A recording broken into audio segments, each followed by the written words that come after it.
예, 오늘 본문은요, 마가복음 12장 38절부터 44절까지 말씀입니다. 목사님 읽어볼게요. 예수께서 가르치실 때 이르시되 긴 옷을 입고 다니는 것과 시장에서 문안받는 것과 회당의 높은 자리와 잔치의 윗자리를 원하는 서기관들을 삼가라. 그들은 과부의 가산을 삼키며 외식으로 길게 기도하는 자니 그 받는 판결이 더욱 중하리라 하시니라. 예수께서 헌금함에 대하여 앉으사 무리가 어떻게 헌금함에 돈 넣는가를 보실세 여러 부자는 많이 넣는데 한 가난한 과부는 와서 2렙돈 곧 한 고드란트를 넣는지라. 예수께서 제자들을 불러다가 이르시되 내가 진실로 너희에게 이르노니 이 가난한 과부는 헌금에 넣는 모든 사람보다 많이 넣었도다.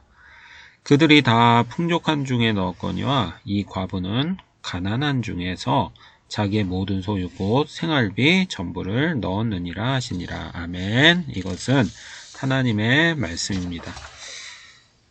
오늘 배경 같이 한번 생각해 볼까요? 시간적인 배경은요, 화요일이에요. 예수님께서 금요일에 십자가에서 달리시거든요. 오늘 본문은 그 주 화요일입니다. 그리고 장소적인 배경은요, 41절에 보면 헌금함이 있잖아요. 이게 예루살렘 성전의 헌금함이거든요.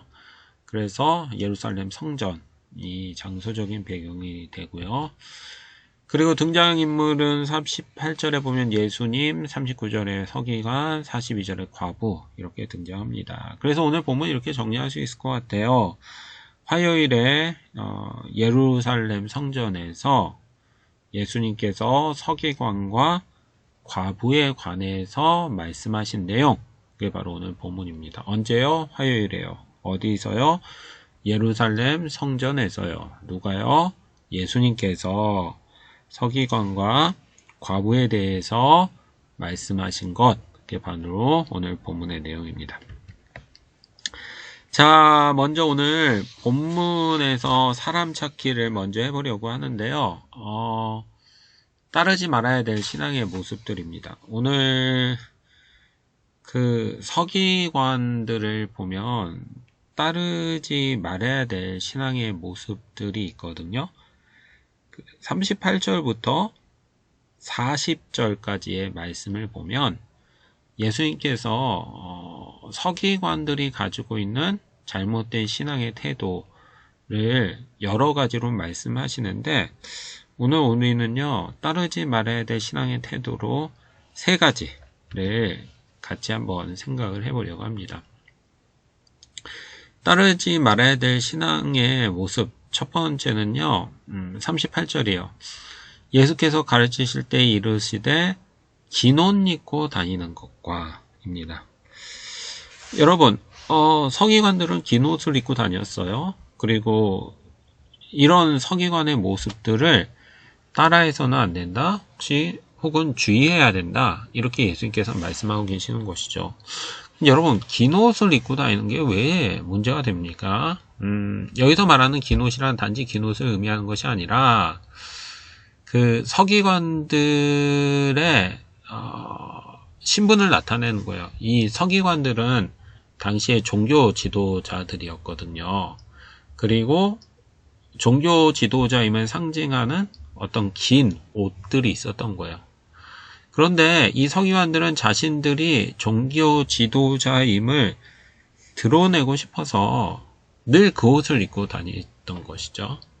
그래서 예수님께서는 서기관들의 그런 모습들을 지적하는 거예요. 늘 자신을 자랑하는 그 서기관의 모습들, 그런 모습들을 보면서 따라해서는 안 된다. 그런 행동을 주의해야 된다. 라고 말씀을 하고 계시는 것이죠. 서기관들의 잘못된 두 번째 모습은요, 39절입니다. 회당의 높은 자리와 잔치의 윗자리를 원하는 사람들이라는 것이죠. 이 회당이라는 것은 오늘날로 치면 예배당, 교회랑 비슷해요. 그런데 높은 자리라고 하잖아요. 그러니까 이 회당에서 말씀을 배우고 예배를 드릴 때 낮은 자리와 높은 자리가 있었어요. 근데 낮은 자리에는 일반적으로 배우는 사람들이 앉아 있었고, 그리고 높은 자리에는 가르치는 사람들, 그리고 권위 있는 사람들이 높은 자리에 앉았었단 말이에요. 근데 당시 종교 지도자들이 한두 명이 아니라 복수의 사람들이 있었거든요. 그러니까 그 모든 종교 지도자들이 전부 다 높은 자리에 앉을 수는 없었단 말이에요. 그런데 서기관들은 자기들이 낮은 자리에는 앉기 싫고 항상 높은 자리에 앉고 싶다. 이렇게 얘기를 했었던 것이죠. 그리고 보면 잔치에서 윗자리를 원한다. 이렇게 이야기를 해요. 잔치가 벌어지면 많은 사람들이 올 거 아닙니까? 그러면은 좋은 자리가 있고 나쁜 자리가 있을 수밖에 없겠죠. 많은 사람들이 오니까 모든 자리가 동일하지는 않을 거 아니에요. 그 중에서 윗자리라는 것은 가장 좋은 자리. 그래서 가장 좋은 음식이 나오고 그리고 가장 인정받는 바로 그 자리를 의미하는 거예요. 서기관들은 회당에서도 높은 자리를 원하고 잔치에서도 늘 윗자리를 원하는 사람들이었다는 것이죠. 무슨 말이에요? 그들은 늘 대접받고 싶어하는 사람들이었다는 거예요. 받고 싶어했던 사람들이라는 것이죠. 그런 서기관들의 모습들을 보면서 그런 서기관들을 따라해서는 안 된다. 그들을 조심해야 된다. 라고 말씀하고 계시는 것이죠. 서기관들의 조심해야 될 세 번째 모습이 있는데요. 40절 말씀입니다. 그들은 과부의 가산을 삼키며. 야, 이 사람들이 이 앞에 두 가지도 참 잘못했지만 특히 잘못된 게 이거예요. 과부의 가산을 삼키는 사람들이었어요. 당시 과부란 고아와 더불어서 가장 가난한 사람들이었거든요. 당시 농경사회였고 농경사회에서 여자들이 할 수 있는 일들은 거의 없었어요. 그래서 여자는 경제력을 남자에게 전적으로 의존할 수밖에 없는 사람들이었습니다. 그런데 과부란 남편이 없다는 의미잖아요. 그 말은 자신의 경제적인 문제를 해결할 수 있는 능력이 거의 없는 사람. 그래서 당신 사회에서 가장 가난한 사람이었다는 것이죠. 과부가 바로 그런 존재예요. 그런데 그 과부의 가산이란 재산이거든요. 그 재산을 어떻게 했다고요? 삼켰다고요. 누가요? 서기관들이. 여기서 과부의 재산을 삼켰다라는 것은 이렇게 해석을 합니다. 당시 이 과부는 너무나도 가난한 사람들이었기에 그 공동체가 그 여자를 돕기 위한 기금들을 마련했고 그것들을 종교 지도자들이 관리하고 있었다는 것이죠. 근데 서기관들은 과부를 도와주어야 할 그런 돈들을 자신들이 착복하는 일들을 했었던 거예요. 이것이 바로 서기관들의 모습이었고 예수님께서는 이런 서기관의 모습들을 조심해야 된다라고 말씀하고 계시는 것입니다. 오늘 우리가 본문을 통해서 첫 번째로 생각하지 말아야 될, 따라하지 말아야 될 신앙의 모습이 바로 이것인 것입니다.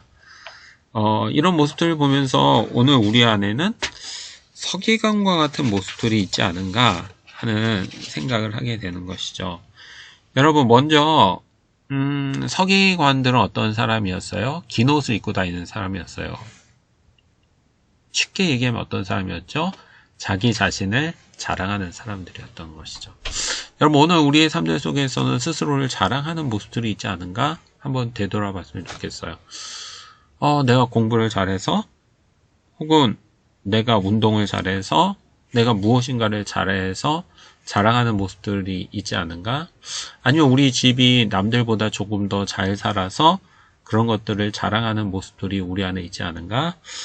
하나님께서는 그런 모습들을 기뻐하시지 않는다는 것이죠. 내가 가진 것을 자랑하는 것들이 아니라 내가 가진 것들에 대해서 겸손한 마음, 그것도 우리가 가져야 될 태도와 삶의 모습입니다. 여러분, 서기관들의 두 번째 모습은 무엇이었어요? 회당의 높은 자리와 잔치의 윗자리에 앉기를 원하는 거예요. 뭐예요? 대접받기를 원하는 거예요. 그는 다른 사람들을 대접하기보다는 스스로 대접받기를 원하는 사람이었어요. 여러분, 오늘 우리는 어떻습니까? 오늘 우리는 대접을 받기를 원하는 사람입니까? 아니면 누군가를 대접하는 사람입니까? 학교에서, 가정에서, 교회에서 내가 해야 할 일들이 있음을 알고 내가 해야 할 일들을 하고 또 다른 사람들을 섬기는 사람인지, 아니면 내가 대접받아야 된다고 생각해서 대접을 받기만을 원하는 사람인지 한번 생각해 보아야 될 것 같아요. 여러분, 모든 사람이 대접받기만을 원하면 모든 사람이 누구도 대접받을 수 없습니다. 그렇잖아요. 2명의 사람이 있는데 2명의 사람이 전부 다 대접받기를 원하면 아무도 대접받을 수 없는 거잖아요. 그러나 모든 사람이 대접하면 모든 사람이 대접을 받을 수 있어요. 2명의 사람이 둘 다 대접을 하면 둘 다 대접받는 삶을 살 수가 있는 것이죠. 결국 대접을 원하는 사람들만 가득한 곳에서는 누구도 대접받는 삶을 살 수 없고, 그리고 대접하는 사람이 가득한 곳에서는 모든 사람이 대접받는 삶을 살 수 있습니다.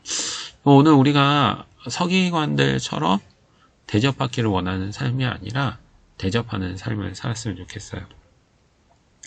서기관들의 마지막 잘못된 모습이 있는데요. 그것은 과부의 가산을 삼키는 사람들이었어요. 무슨 말이에요? 약한 자를 착취하고 약한 자를 통해서 자기의 이익을 취하는 사람들이었단 말이에요. 여러분, 물론 우리가 이런 모습들은 없겠죠. 우리가 학생들이니까 약한 자들을 착취하고 약한 자들을 통해서 이익을 취하는 모습들은 없을 거라고 생각합니다. 그러나 좀 더 넓게 한번 생각해 봅시다. 오늘 우리의 모습들 속에서 약한 사람들을 괴롭히지 않는다고 해도 무시하는 모습들 있지 않을까요? 나보다 공부를 못한다는 이유로, 나보다 힘이 세지 않다는 이유로, 여러 가지 이유들로 누군가를 무시하고 인정하지 않는다면 오늘 우리에게도 그런 서기관의 모습들이 있다고 볼 수 있지 않겠어요? 오늘 우리의 모습들을 한번 돌아봤으면 좋겠어요. 우리의 모습들 속에서 혹시 오늘 본문에서 나오는 그런 서기관 같은 모습들이 있다면 하나님께서 그 모습들을 기뻐하시는 줄 알고 그런 모습들을 돌이킬 수 있는 저와 여러분이 될 수 있었으면 좋겠습니다. 다음으로 본문에서 두 번째로 이제 발견하게 되는 영적인 진리인데요. 서기관과 같은 부정적인 삶을 살게 될 때 그 삶의 결과가 무엇인가 하는 것입니다. 40절 말씀인데요. 목사님 읽어볼게요. 그들은 과부의 가산을 삼키며 외식으로 길게 기도하는 자니 그 받는 판결이 더욱 중하리라 하시니라. 아멘. 여러분, 이 구절에서 우리가 두 가지를 알 수 있는데 첫 번째는 판결이 있다라는 거죠. 여러분, 서기관들이 이런 부정적인 삶을 살았잖아요. 그런데 뭐가 있다고요? 그 받는 판결이 있다고요. 성경에서는요, 우리의 삶에 대해서 하나님께서 판단하신다라고 반복해서 이야기를 합니다. 왜입니까? 우리가 가진 삶의 모든 것은 하나님께서 주신 것이기 때문이에요. 만약 우리가 소유한 것들이 하나님이 주시지 않은 것이라면 하나님께서 판단하실 이유가 없겠죠. 그러나 우리가 소유한 것들은 전부 다 하나님께서 주신 것입니다. 우리가 가지고 있는 시간, 우리가 가지고 있는 물질들, 재능들 다 하나님께서 우리에게 주신 것이에요. 그래서 이 세상 후에는 천국과 지옥이로의 판단이 있고, 그리고 그들이 어떻게 살았는가에 대한 판단이 있어요. 그러니까 두 가지 판단이 있는 것이죠. 첫 번째는 천국과 지옥으로의 판단이에요.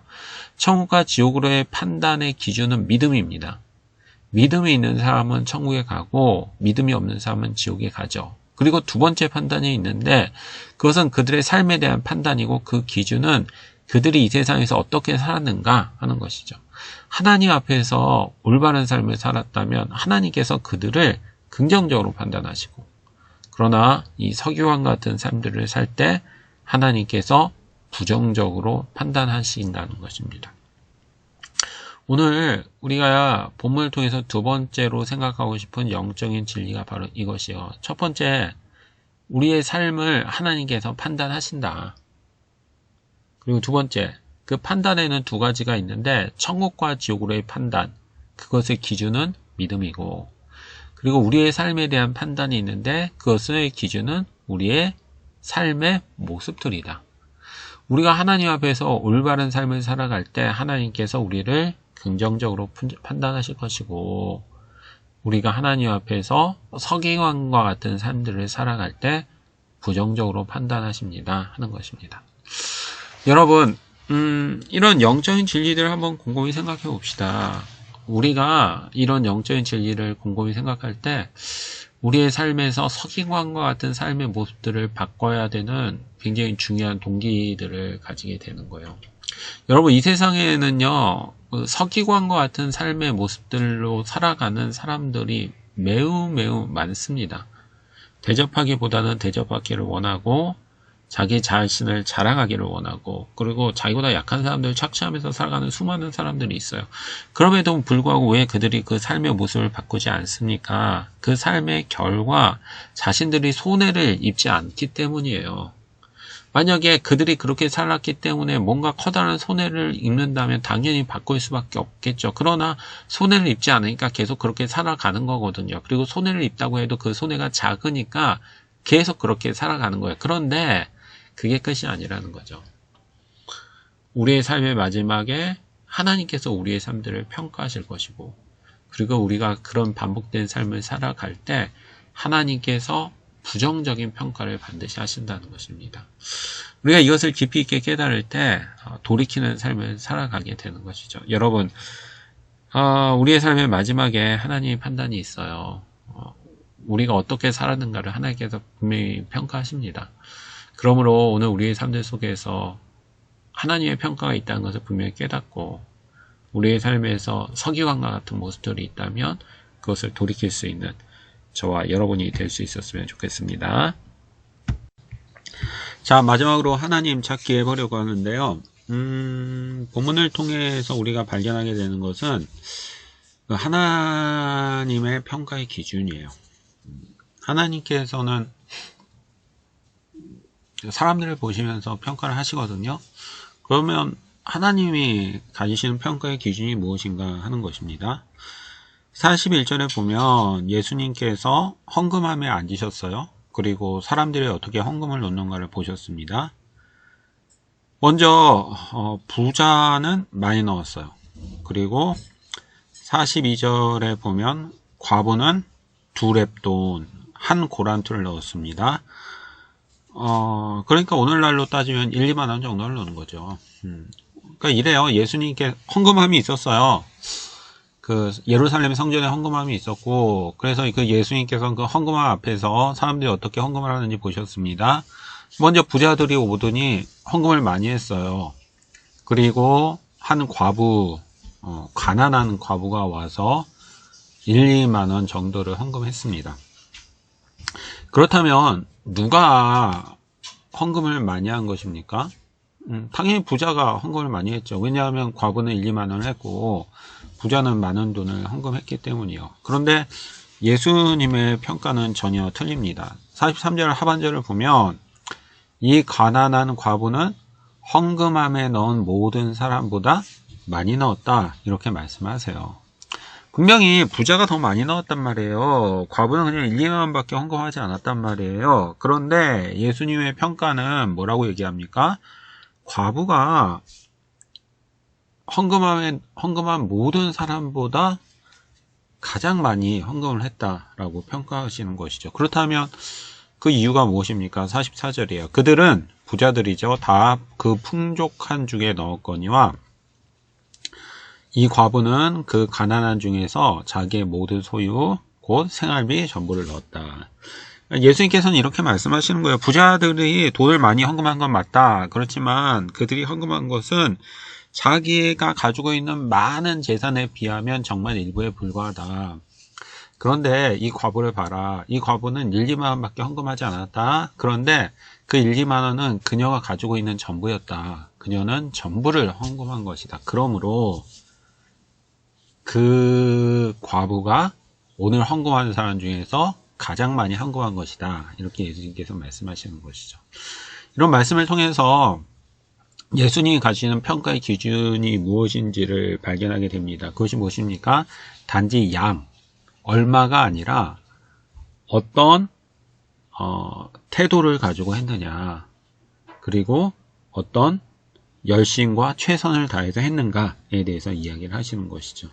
단지 많은 것이 아니라 얼마나 최선을 다해서, 얼마나 열심을 다해서 그 일을 했는가 하는 것이 바로 하나님의 기준임을 우리가 발견하게 됩니다. 여러분, 오늘 우리가 본문을 통해서 이제 마지막으로 생각하시는 교훈이 이거예요. 하나님께서 한 사람을 향할 때 평가하시는데 그 평가의 기준은 단지 양이나 결과가 아니라 그 일을 했던 동기, 그리고 과정, 그리고 얼마나 최선을 다했는가를 보시는 것, 그것이 바로 하나님의 기준임을 알게 됩니다. 이런 하나님의 성품을 곰곰이 생각할 때 위로가 되기도 하고 또 때로는 경고가 되기도 하죠.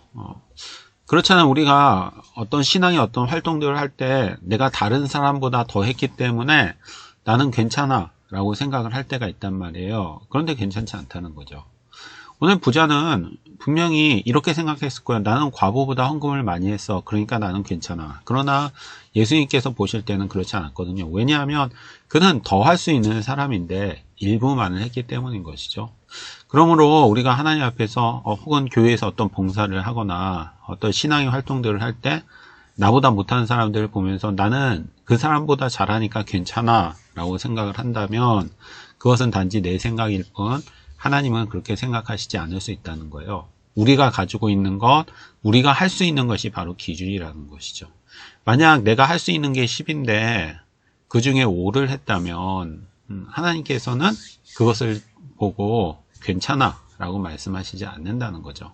그러나 내가 가진 게 5인데 5를 했다면 그것은 바로 하나님께서 기뻐하신다는 것입니다. 그것이 바로 하나님의 기준이죠. 이런 기준들을 볼 때 무엇보다 우리는 경고받아야 돼요.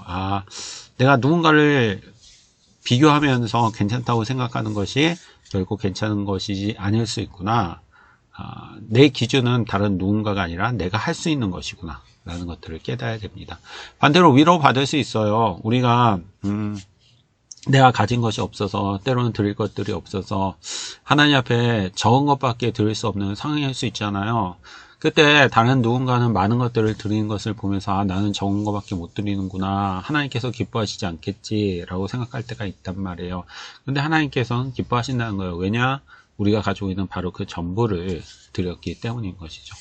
오늘 우리가 가지고 있는 하나님께서 우리를 부르시는 올바른 평가 기준에 대해서 바로 알았으면 좋겠습니다. 단지 양이 아니라 그 일을 하는 태도와 자세 그리고 과정들이에요. 오늘 우리가 하나님의 평가 기준이 무엇인지를 분명히 깨닫고 내가 할 수 있는 것들이 무엇인지를 생각해보고 그리고 그것에 비추어서 내가 할 수 있는 일들을 할 수 있는 우리 중고등부 학생들 됐으면 좋겠습니다. 그래요. 오늘 같이 한번 기도하도록 하시죠. 하나님 감사합니다. 오늘 말씀을 통해서 특별히 서기관들을 통해서 우리가 따르지 조심해야 될 신앙의 모습들을 생각해 보았습니다. 그들은 높은 자리에 앉기를 원했고 자기를 자랑하고 그리고 약한 자들을 착취하는 사람들이었습니다. 하나님 혹시라도 우리 안에서 그런 모습들이 있지 않습니까? 우리 안에서 그런 모습들이 나타날 수 있음을 알게 하시고 늘 경계할 수 있는 저희들 될 수 있도록 도와주시옵소서. 하나님 또한 우리 오늘 그 가난한 과부가 자신의 전부를 헌금했던 그 헌금을 기억하게 하여 주시옵소서. 오늘 우리가 하나님의 기준이 무엇인지를 알게 하시고 단지 우리의 생각들 속에서 이 정도면 충분하지가 아니라 하나님의 기준들 속에서 우리의 신앙들을 세워가는 우리 중고등부 학생들 될 수 있도록 도와주시옵소서. 이제 조금 있으면 방학들을 하게 됩니다. 이 방학의 시간들 속에서도 잘 계획하게 하시고 이 방학들을 통해서 유익한 일들이 일어날 수 있도록 주께서 도와주시옵소서. 감사합니다. 모든 말씀 예수님의 이름으로 기도드렸습니다. 아멘.